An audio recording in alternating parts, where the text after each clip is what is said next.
This is 3.1, parallel lines and transversals. So parallel lines are lines in the same plane, that means the same coordinate plane, that never intersect. Perpendicular lines are lines that intersect at right angles. So parallel lines we can see here. You can think of them like train tracks that will never meet.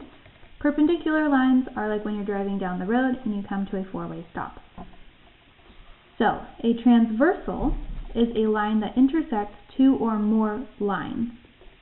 So we would have a transversal that goes through these. When parallel lines are cut by a transversal, we get several pairs of congruent angles. Congruent means they are exactly the same, and we use this equal sign with a squiggle on top to show congruent. Corresponding angles are angles that are in the same spot in reference to a transversal. So if we look here, corresponding angles would be the pink ones because they're both in the top left corner. The blue ones are corresponding, they're both in the top right. The orange are both in the bottom right, and the green are both in the bottom left. So if you look at the X that is formed with the angles here, they're both in the top right, top left, stuff like that. Parallel lines are noted with an extra arrow on there so that we can know for sure they are parallel.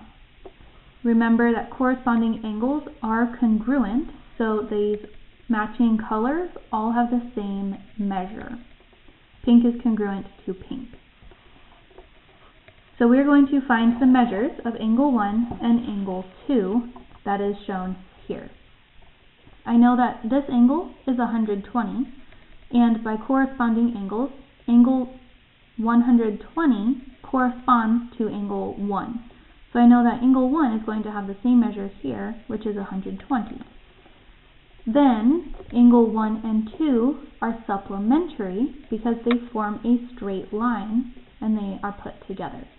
So if they are supplementary, that means that they will add to 180 degrees. So 120, which is angle 1, plus angle 2 makes 180 degrees. Solving for angle 2, we find that it is 60 degrees. So supplementary angles are angles that add to 180 degrees, which means they form a straight line. Complementary angles are angles that add to 90 degrees, and they form a right angle.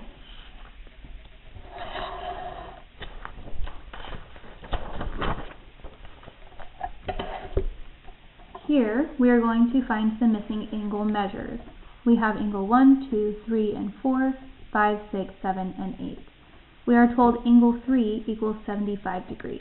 So using what we know of corresponding angles and supplementary angles, we can find all of these angle measures. So if angle 3 is 75, that corresponds to angle 6, so that is 75. Angle 3 and 2 are supplementary. Angles 3 and 4 are supplementary. So my corresponding angles, I know that 2 and 5 correspond 1 and 8, 3 and 6, and then 4 and 7.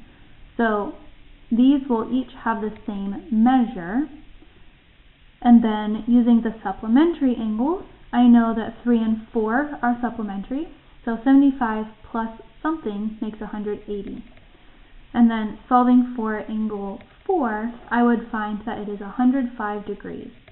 So that means for angle 4 and angle 7, they make the same thing because they correspond. And then because 3 and 2 are also supplementary, then I would be able to find that angle 2 is also 105 degrees, meaning 2 and 5 are both 105 degrees.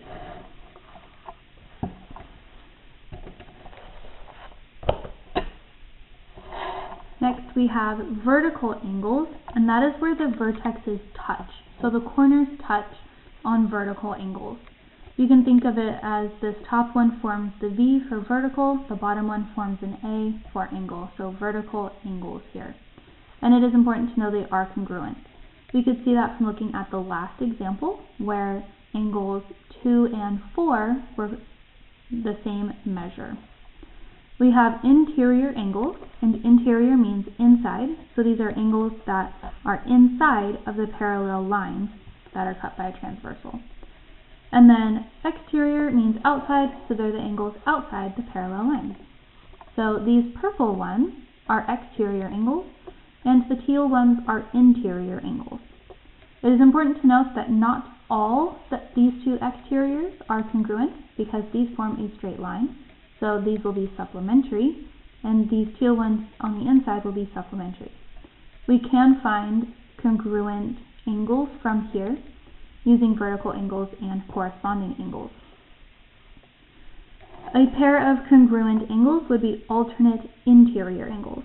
Alternate means opposite, interior means inside. So opposite sides of the transversal, but inside of the parallel line.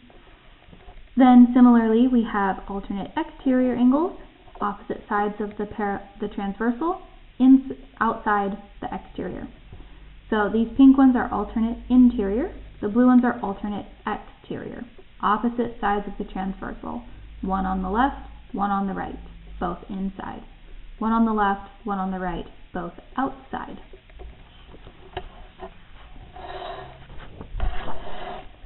So now here we are going to describe the relationships between each pair of angles. I have angle 1 and angle 5.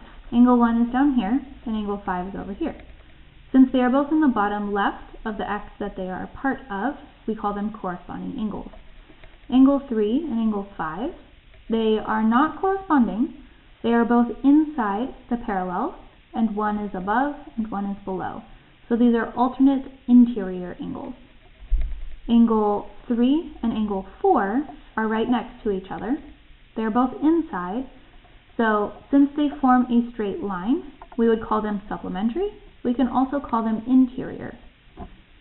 It is important to note that supplementary is a better relationship of 3 and 4 because it tells us about their measures.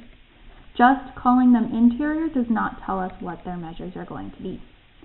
Angles 2 and 8, they are both outside parallels. One is above and one is below the transversal, so we call them alternate exterior angles. And then we have angles 6 and 8, and those share a point in the middle, and one would be the V, one would be the A, to call them vertical angles. We have angle 1 and angle 7. These are both outside the parallel lines. One is below and 7 is above, so we call those alternate exterior angles. Then we are going to find the angle measures in relation to angle 1 or to angle 4. I have angle 1 is up here and it's given at 110 degrees, and angle 4 is right next to it, so we can name everything in relation to this top one, which is given, or angle 4. We would see angle 2 is vertical angles with angle 4. It is also supplementary to angle 1. So because it's supplementary, they have to add to 180, making angle 2 70 degrees. Angle 3 would be a vertical angle with angle 1. They share a corner. Angle 4, we talked about that. It is supplementary with angle 1. Angle 5 and angle 1 are corresponding. They're both in the top left position of the X. Angle 6 is an alternate interior angle with angle 4. So those are marked here with the brown with the arc and a line in it. Angle 7 is 110 degrees because it is an alternate exterior angle with angle 1. They're both outside and opposite sides of the transversal. And angle 8 would be 70 degrees because it corresponds with angle 4. They're both in the bottom left of their respective X's.